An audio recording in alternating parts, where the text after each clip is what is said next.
반갑습니다. 문성 IT입니다. 74회 기출문제 2일차 문제 74회부터는 그 특정 범위에 있는 그 정보를 우리가 흔히들 나래비 세운다고 그러는데 어떤 그 내인지 안에 들어있는 정보를 그 랭킹, 그 순서를 매기는 그런 거와 관련된 그 정보 처리 기법 중에 하나거든요.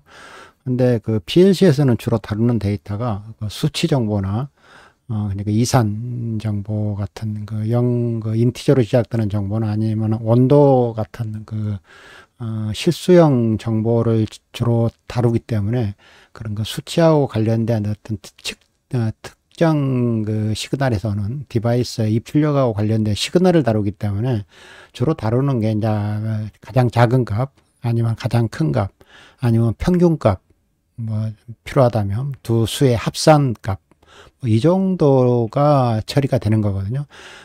극히 일부 이제 그 소투를 처리하는 방법이 있겠는데, 이 소투라는 것은 그 여러 데이터를 그 랭킹 줄을 세운 다음에, 그러니까 어센딩이나 디센딩, 큰 값 기준으로 작은 값 기준으로 이런 방법 처리는 주로 MIS 같은 정보, 그러니까 데이터베이스를 주로 다루는 그 DB를 핸들링하는 그런 소프트웨어나 그런 시스템에서 주로 이제 소트를 많이 처리를 합니다. 왜냐하면 이 소트와 관련된 그 자원이 굉장히 방대하거든요.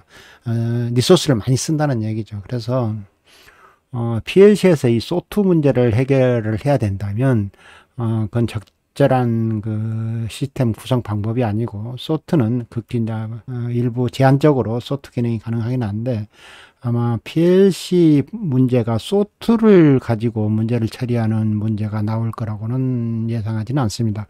그런데 지금 앞으로 예상되는 게 이제 민, 맥스, 우리가 그냥 과거 시험에서는 이미 이제 산술 연산자를 가지고 나왔고, 최근에는 이제 산술 연산자의 소수점 계산하는 산술 연산을 포함을 시켰고, 데이터를 랭킹, 레인지를 범위 내에서 랭킹을 세우는 이런 그 민, 맥스 같은 문제가 이제 출제가 된다는 이제 범위로 포함이 된 것 같아요. 그래서 이 부분에 대한 것도 여러분들은 매뉴얼을 참조하셔가지고 잘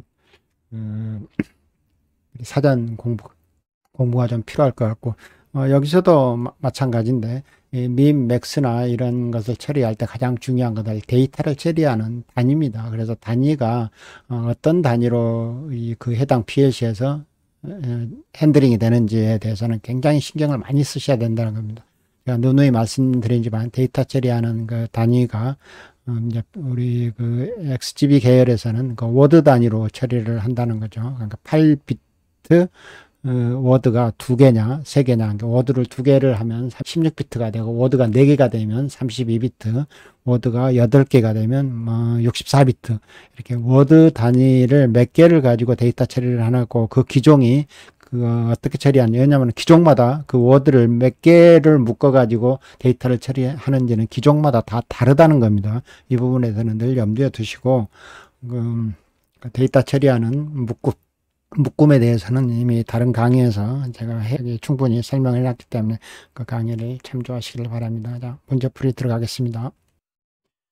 1일차 문제는 제가 풀이 과정을 실제 코딩하는 과정을 여러분들하고 함께 했고요. 2일차, 3일차부터는 이미 풀어놓은 데이터를 설명하면서 실질적인 데이터 흐름을 논리적으로 설명하는 데 집중을 하기 위해서 코딩 과정은 생략을 하도록 하겠습니다. 실제 이렇게 코딩하는 요령이나 방법에 대해서는 1일차 문제를 확인하시고요.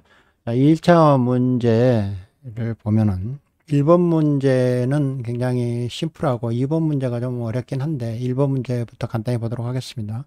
1번의 그 문제는 select switch A가 ON이 된 상태에서 select switch B는 동작에 관여하지 않는다고 명시적으로 서술되어 있다고 하는데 또 생략이 되어 있을 수도 있습니다. select 동작에 관여하지 않는다 뭐 이렇게 왜냐하면 타임 차트 상에는 셀렉트 스위치 B에 대한 언급이 전혀 없기 때문에 그 다음에 푸시 버튼 A의 신호를 눌렀다 떼는 경우에 이렇게 이제 그 M자 형태의 이런 그 타임 차트가 동작을 한다고 되어 있습니다. 그래서 우리는 뭐 여기에 여러 가지 뭐 좀 비트 단위로 뭐 비트가 뭐 이동되면서 그 비트의 시그널을 가지고 만드는 그런 방법도 있는데, 최소한 기능장 시험 문제만큼은 우리 좀 어렵게 풀지 말자고요. 왜냐하면 기능장 시험은 그 짧은 시간 내에 얼마나 빨리 견고하게 문제를 푸느냐가 문제지, 많은 지금 그 신텍스나 그 랭귀지의 언어를 테스트하는 시험이 아니거든요. 순발력을 묻는 시험이기 때문에 가능하면 여러분들이 많은 그 복잡한 명령어를 쓰기를 저는 권장하지 않습니다. 그래서 이것도 똑같이 지금 여기서 이게 한 칸이 2초짜리니까 여기서 끝까지가 지금 18초를 완성을 해야만 되는 거고요.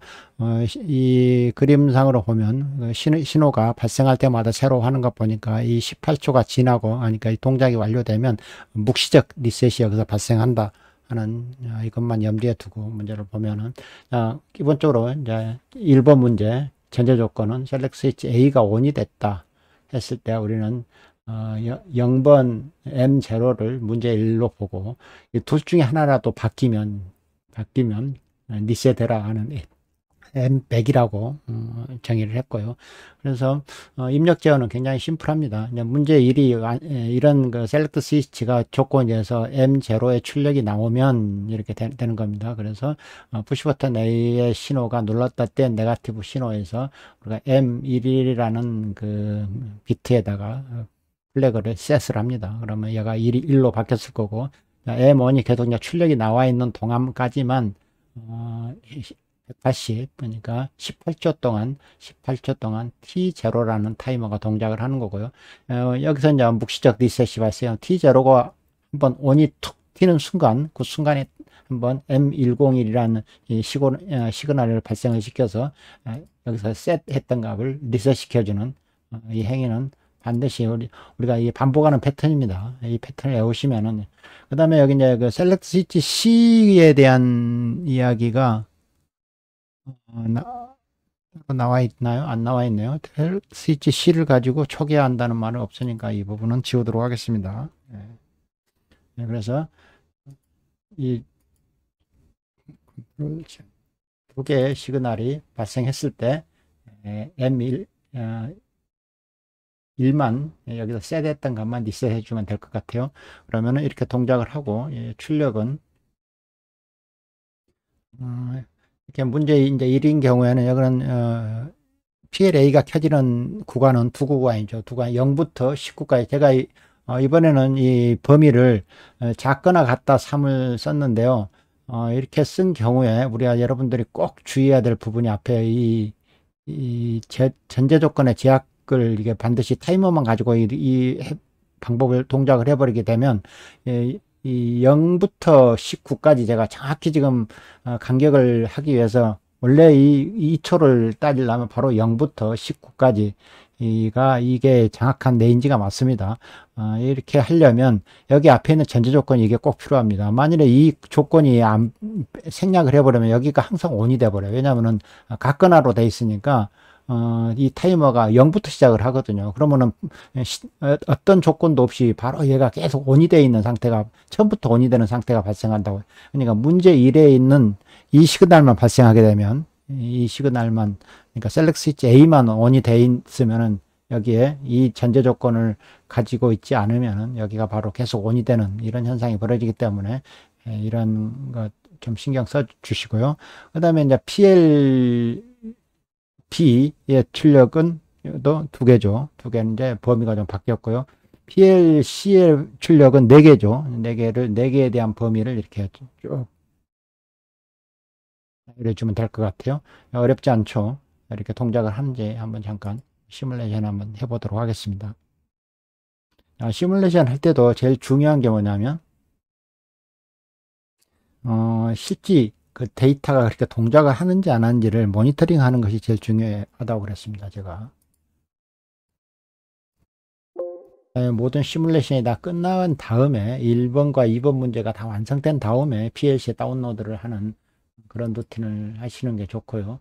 그리고 이미 이제 우리가 충분히 검증했듯이 예전에는 그 PLC가 굉장히 그 아니 그 시뮬레이터가 좀 반응이 느려가지고 시뮬레이터가 이상하게 오동작하는 경우가처럼 보여서 예전에는 그 PLC에 직접 다운로드 해가지고 테스트를 하세요 하는 것을 권장을 했어요. 근데 요새는 그 PLC 시뮬레이터도 성능이 굉장히 좋아졌고, 그 다음에 컴퓨터 성능도 빨라져가지고 굉장히 이 실지 장비에서 하는 테스트하고 거의 완벽하게 완벽하다고 할 수 있죠. 거의 유사하게 시뮬레이션이 됩니다. 그러니까 굳이 다운로드하고 뭐 디버깅하고 하는 이 단계를 줄이셔야 돼요. 그 시간도 만만치 않게 걸리거든요. 그래서 제가 시뮬레이터로 모든 것을 끝낸 다음에 완벽히 테스트한 다음에 다운로드 하시라 하는 말을 높아심에 다시 한번 말씀을 드립니다.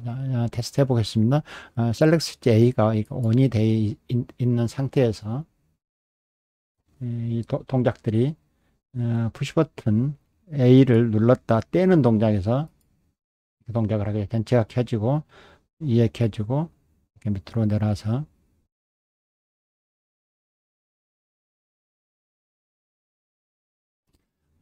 여기에 근데 지금 시그널로 SSC가 이 타임 차트에서는 있는 동작을 스톱할 수 있게 되어 있네요.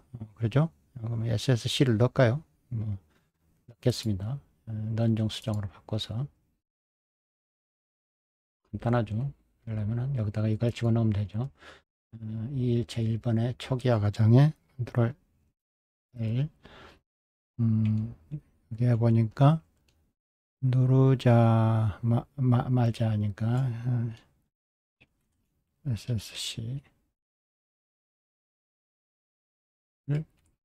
병렬로 하나 더 묶어주면 되겠습니다. 컴파일 동작 한번 시켜볼게요. 눌렀다 떼면 SSC가 눌렀다 누르자마자 맞나요? 누르자마자 누르자마자 포지티브 신호니까 누르자마자 리셋되는 게 맞습니다. 이렇게 해서 여기서 우리가 다시 주의할 점은 우리가 작거나 같다 3회인데 앞에 전제 조건을 반드시 달아줘야 된다. 그다음에 작거나 같거나 3이 이렇게 표시된 거다 같다고 그랬으면 이거 0보다 크거나 같거나 19보다 작거나 같거나 그러니까 정확히 0부터 19 사이에 이 램프가 켜진다. 그러면 이게 2초죠. 2초. 그래서 이 전제 조건이 반드시 필요하다. 이 부분에 대한 이야기를 했습니다. 자, 두 번째 문제 보도록 하겠습니다. 두 번째 문제는 우리가 2일차 문제를 여기서부터 2일차 이번 전제 조건 여기서부터 놓고 셀렉트 스위치 B가 ON이 된 상태에서 SSC의 또 폴링 엣지에서는 초기화한다 하는 부분에 대한 부분이 있습니다. 그리고 푸시 버튼 A, B, C를 가지고 각장 누적값 A, B, C를 누적한다고 되어 있고요. 근데 이게 맥시멈 어디까지 간다는 말은 없네요. 이걸 있었으면 좋겠는데 왜냐하면 그래야만이 이 레인지를 제가 지금부터 이제 말씀드릴 워드를 하나를 쓸 건지 두 개를 쓸 건지 세 개를 쓸 건지를 결정을 해야 되거든요. 이 맥시멈 값에 따라서. 근데 맥시멈을 무한대로 놔버리면 이 워드 값을 몇 개를 가지고 그 인티저의 범위를 담을 수 있는 그릇을 할당을 할 것인가에 대한 부분이 빠져 있기 때문에 이 부분이 맥스 값이 좀 있었으면 좋겠다는 생각입니다. 근데 왜 이걸 가지고 뭐 출제에 오류라고 말씀하시는 분이 있는데 뭐 저는 그렇게 생각하지는 않습니다. 그 다음에 이게 A, B, C로 누적값이 생기고 그 다음에 누적된 이에 이제 세 값이 0보다 커야 된다는 조건이 있죠. 그 다음에 세 값이 서로 다를 때 SSC가 ON이 되면 이런 조건이 이제 세 개가 붙어 있습니다. 세 값이 0보다 커야 되고요. 세 개 값이 서로 달라야 되고요. 그 다음에 셀렉트 C가 ON이 돼야 되는 그랬을 때 그런 조건에서 이 A가 가장 작으면 PLA가, B가 최소값이면 PLB가, C가 작으면 PLC가 하니까 가장 최소값을 가지고 가장 어떤 누적값에서 최소값이 발생하냐에 따라서 그 누적 램프 A, B, C를 이 SSC가 ON이 돼 있는 상태만큼 이렇게 점등을 해라 이런 뜻인 것 같습니다. 그 다음에 PLD는 최소값을 시간으로 환산해서 점등을 하고, PLD는 최소 시간만큼만 1초 주기로 0.5초 온오프를 하고 전멸한다는 거죠. 여기서 이 경우는 여기가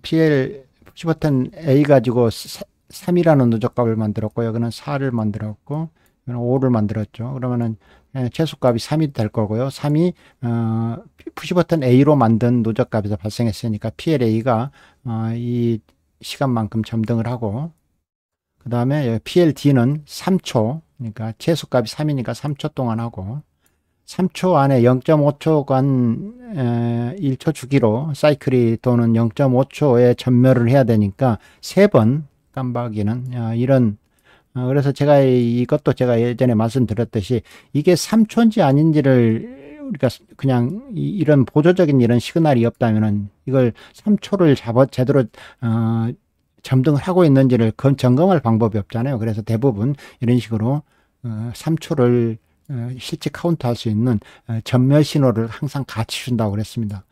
이건 3초를 검증하기 위한 방법이에요. 3번이 깜박이는지 안 깜박이는지 감독관은 반드시 확인하실 겁니다. 이 문제를 어떻게 접근했는지 한번 보도록 할게요. 2번 전제 조건 당연히 LXG B가 1일 때 이제 우리는 M10이라는 두 번째 문제는 10번 단위로 우리가 띄고 초기화는 200번으로 이렇게 정했습니다. 그래서 M10은 문제 2가 시작된다는 전제 조건을 이렇게 앞에다 깔고 들어쓰기를 쭉 합니다.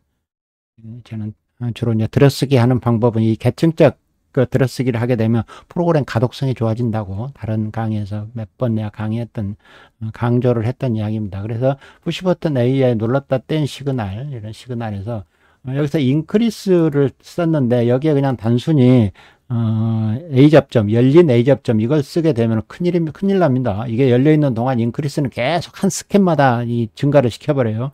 그래서 반드시 네거티브나 포지티브 신호로 딱 원 스캔에 한 번만 발생할 수 있도록 이 신호로 이렇게 막아줘야 되고요. 그 다음에 여기 보면 동작 중에 이제 카운터 변경이 금지되거나 동작 완료 후에 초기화를 해야 되는지에 대한 것은 내가 정확히 정보를 얻지를 못했어요. 그런데 있다고 보고요. 당연히 이런 내용이 있어야 됩니다. 동작이 완료되면 동작 중에는 카운터가 변경이 되면 안 된다. 그래서 어떤 조건 만족이 됐다 하는 이 되는 순간에 어떤 동작을 시작하죠. 이 동작이 시작됐을 때는 이 시그널을 막아버릴 수 있도록 비접점을 쭉 막아주는 장치가 필요할 것 같고요.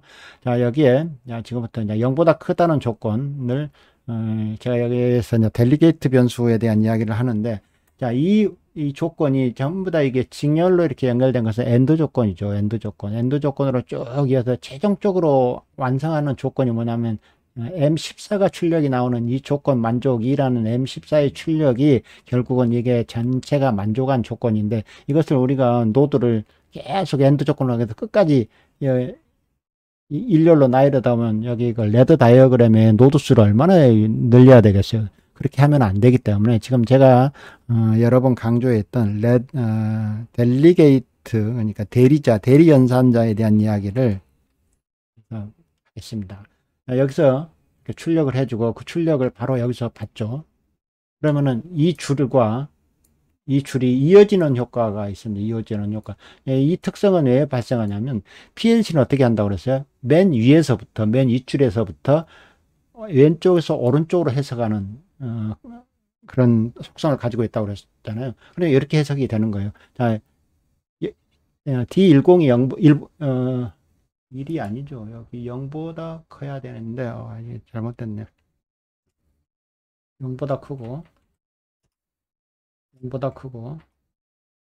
D12 0보다 크고 예. 1보다 크건 이 앞전 데이터 1번 1일차 문제의 흔적입니다. 자, D10번이 우리가 지금 건너뛰기를 산술 연산지 할 때는 이제 건너뛰기를 2개씩 한다고 그랬잖아요. 왜냐하면 그런데 우리가 인크리스 같이 이렇게 할 때 건너뛰기를 1개만 했어요. 그러니까 이 하나라도 인티저 값이 충분히 된다는 걸 알 수가 있어요. 인크리스. 근데 우리가 add, 그다음에 multiply, 이것은 산술 연산자를 두 개를 써야 되는 이유에 대해서, 아니, 그 워드 단위로 두 개를 건너뛰어야 된다는 이유에 대해서는 따로 설명을 드렸어요. 근데 오늘은 그냥 이건 단순히 맥시멈 값에 대한 제약 조건이 없어서 좀 그렇긴 하지만, 일단 충분히 소화할 수 있는, 그러니까 8비트로도 충분한 수를 소화할 수 있으니까, 아마 128까지 숫자가 아마 맥시멈 값이 가능할 겁니다. 128 정도. 그래서 이 정도 D10, D11, D12가 0보다 크다. 이것 AND 11이 0보다 크다. 그 다음에 AND 12도 0보다 크다. 뭐라고요? 이 델리게트 연산자 가지고 얘가 한 줄로 엮여지는 효과라고요. 그 다음에 또 조건이 하나 있죠. 세 개의 수가 서로 달라야 된다고 그러는데, 근데 어떤 분이 여기다가 이 세 개의 수를 동시에 서로 다르다 3, 작거나 크거나 3, 이게 서로, 네. 여기서 우리가 등식에서 not equal를 표현하는 방법이 이렇게 크거나 작거나 이 뜻각셀을 두 개를 동시에 쓴 것을 요 표시로 좀 하도록 이 언어는 그렇게 정의를 하고 있어요. 여기다가 이 3을 넣어가지고 오퍼랜드 3개를 동시에 넣어가지고 이 값이 된다고 지금 설명하시는 분이 있는 것 같은데 그런 질문을 했어요. 절대 그렇게 이 작거나 크기나 이 3 가지고 오퍼랜드 3개를 여기서 나열하는 방법은 잘못됐습니다. 예를 들어서 작거나 같거나 3 해가지고 오퍼랜드를 D10, D12 여기다가 D12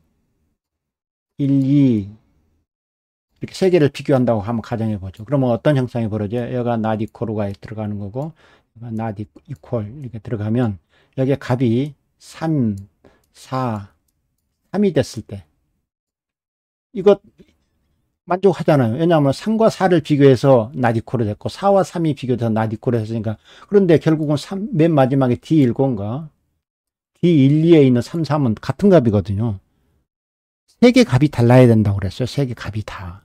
그래서 이거 쓰면 안 됩니다. 이거 쓰면 절대 안 되고 그냥 이렇게 두 개씩 비교를 하는데 D10과 D12를 한번 비교하고 그 다음에 AND D11과 D12도 한번 비교하고 AND D10과 D12도 비교를 해야 이 세 개를 이렇게 세 번을 비교를 해야 이 전체가 not equal가 세 개가 not equal가 된다는 AND 조건을 만족할 수 있다는 겁니다. 이거 굉장히 중요합니다. 이거 두 개 비교하고 이거 두 개 비교하고 또 두 개 비교하고 그러니까 우리가 값이 A, B, C가 있다면 A, B 비교하고 그다음에 B, C 비교하고 A, C 비교하고 이렇게 해서 세 개 다 비교를 돌아가면서 해야 된다는 거예요. 만일에 D 값이 4개를 비교를 서로 다르다면 이렇게 또 비교하고 또 이 값하고 이 값도 비교를 해줘야 된다 이런 뜻입니다.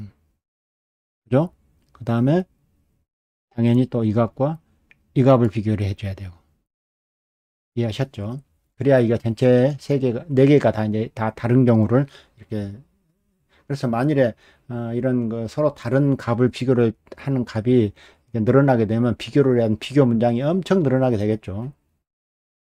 그랬을 때 우리가 노드를 끝까지 이렇게 이어갈 거냐는 뜻이에요. 아니잖아요. 그래서 제가 이 노드를 수를 계속 연장해 가는 방법이 이것서 이렇게 델리게이트 변수를 써서 이렇게 인정하고 또 얘를 연장하게 해서 M12의 출력을 M12로 받아서 A 접점으로 받아서 계속 비교를 하고 그 다음에 M13이 발생했죠. 그러면 M13이 발생하면 어디까지나 3개가 0보다 크고 3개 값이 다른 조건이 완성된 상태에서 select switch C가 on이 들어오면 최종적으로 M14라는 시그널이 발생해서 이건 이런 그림을 이제 점등을 할 수 있는 조건을 만족을 했다. 이렇게 이 출력이 나왔을 때. 그래서 이 출력이 나왔을 때 제가 이 계산하는 것은 항상 한 번만 하기 위해서 이렇게 포지티브 시그널 같은 이 신호를 펄스 그러니까 스캔 타임 한 번만 계산할 수 있도록 이런 시그널을 제가 쓴다고 그랬어요. 그래야 계산을 딱 한 번만 합니다. 그래서 이게 반족하는 이게 M14가 출력이 나오는 순간에 딱 계산을 하죠.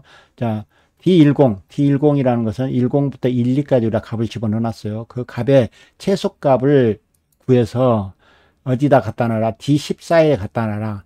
예, D10을 세 개를 10, 11, 12를 가는 범위를 나타내는 값이 요겁니다. 세 개.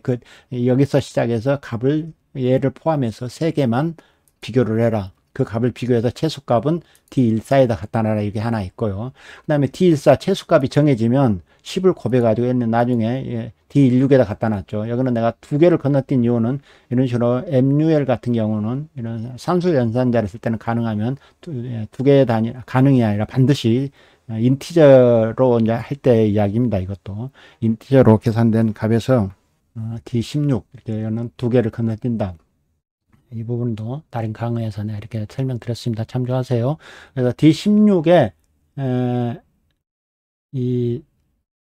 그러니까 최소값을 가지고 이제 분으로 환산된 나중에 이 타이머를 돌리기 위한 방법입니다. 그리고 계산이 되면 이건 딱 한번 계산이 되겠죠.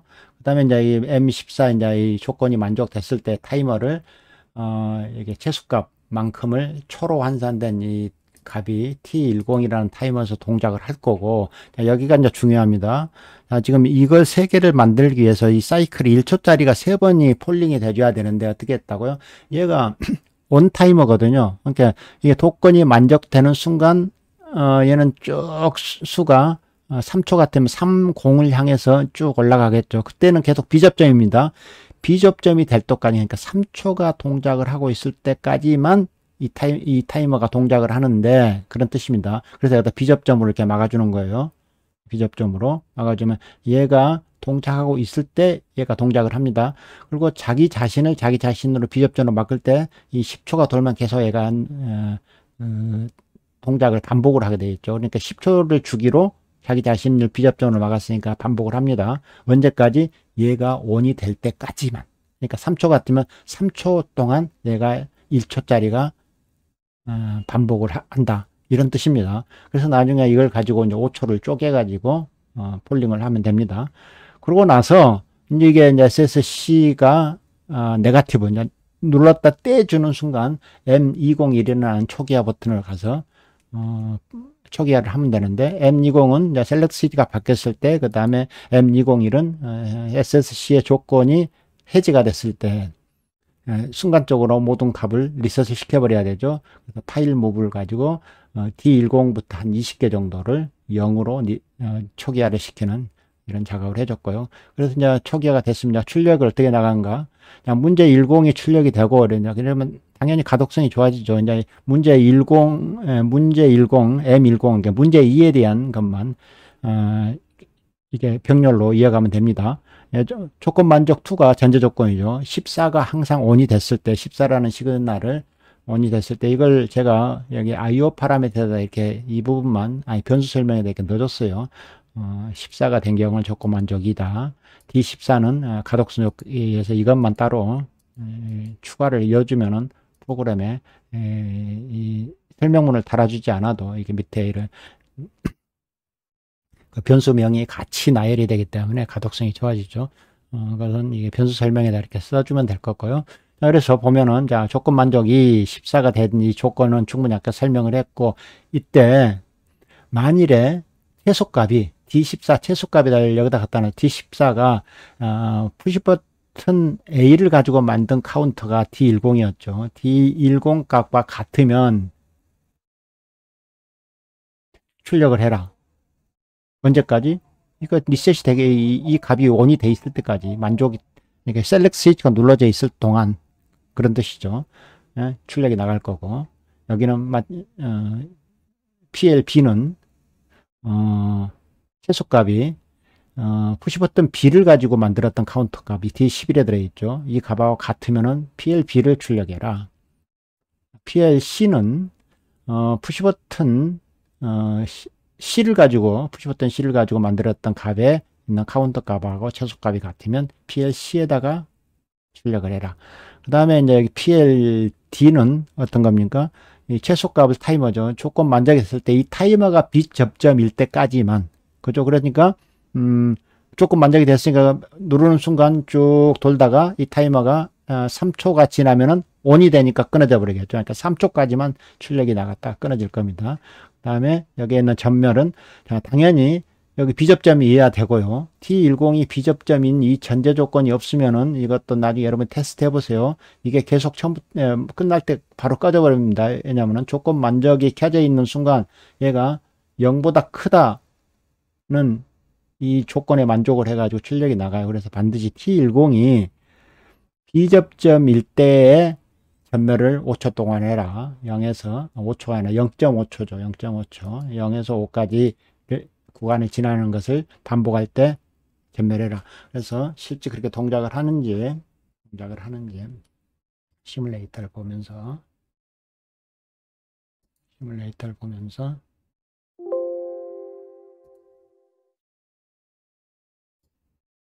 보십니다. 자, 조건이 B로 바뀌었죠. 그래서 문제 2가 지금 전부 다 출력이 나갈 준비가 다 되어 있습니다.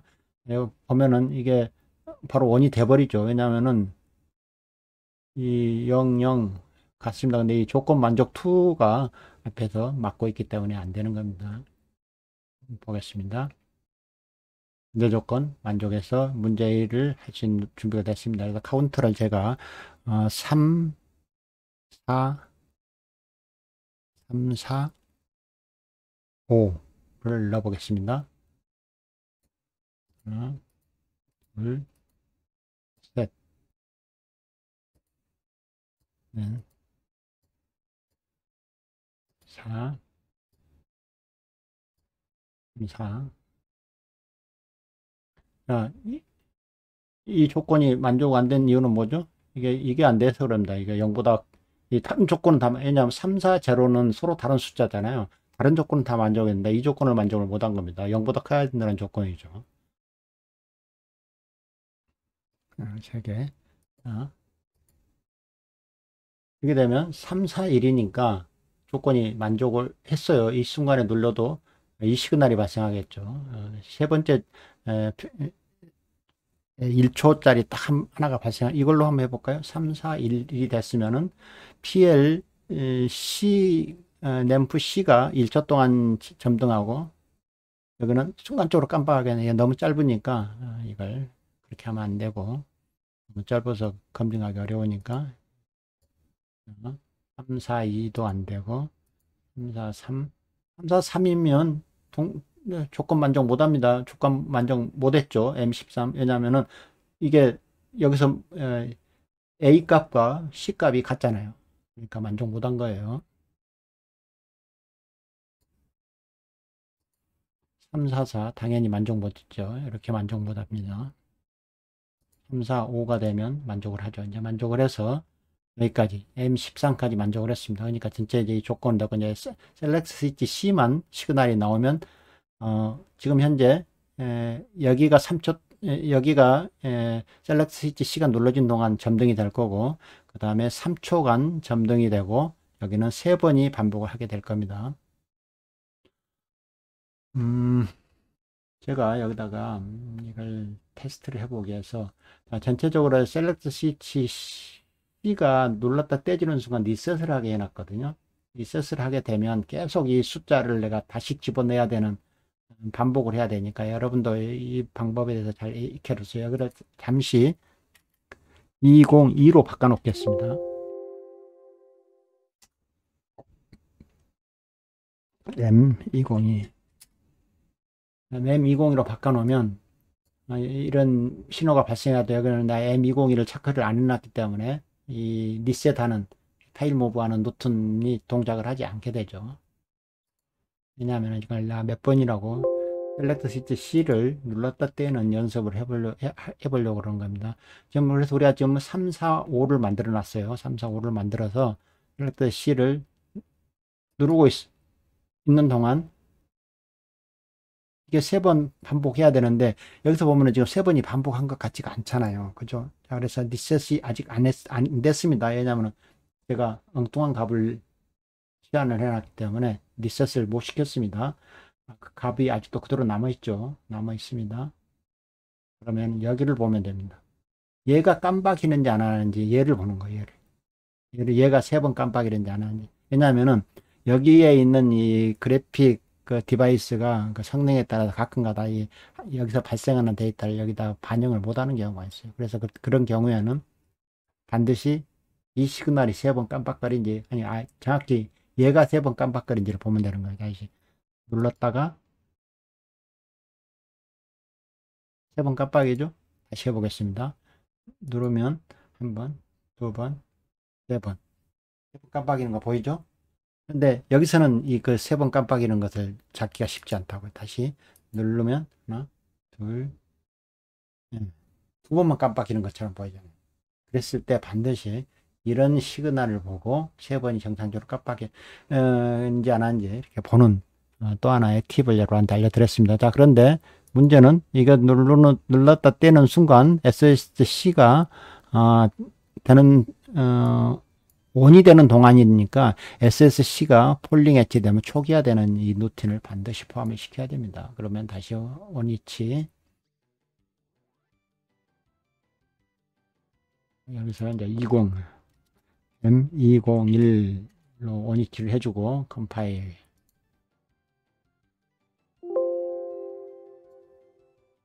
다시 눌러보겠습니다. 컴파일이 아직은 동작이 안 됩니다.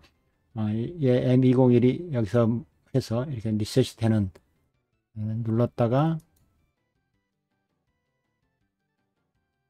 떼면 값들이 초기화되어 있죠. 초기화 됐습니다. 그래서 이렇게 정상적으로 동작한다는 거 다시 반복을 하면 여기에서 세 값이 달라야 되는 건 두 개씩 비교를 해서 전체를 비교를 세 번을 해줘야 된다 하는 부분에 대한 부분. 그다음에 여기 타이머 동작이 필요한 시간만큼 타이머가 동작하는 것을 반복하는 이 테크닉 방법. 그다음에 이렇게 처리하는 방법에 대해서 이런 패턴은 제가 한 번도 이 패턴을 익혀 놓으면 여러분들이 당황할 필요 없이 꼭 이것만 이번 문제에 추가된 거라고 한 것은 이렇게 세 개 문제 변수가 서로 값이 달라야 된다는 것이 지금 내가 지금까지 나오는 기능장 시험에 처음이 나온 거고요. 그 다음에 미니멈, 맥시멈 뭐 이런 그 레인지 범위 내에 있는 D10부터 3개 레인지 범위 내에 있는 미니멈 값을 가장 작은 값을 D14에 갖다 놔라. 이런 그 데이터 핸들링 하는 문법이 처음으로 나왔다는 거. 그게 이번 회차의 특징이라 할 수 있겠습니다.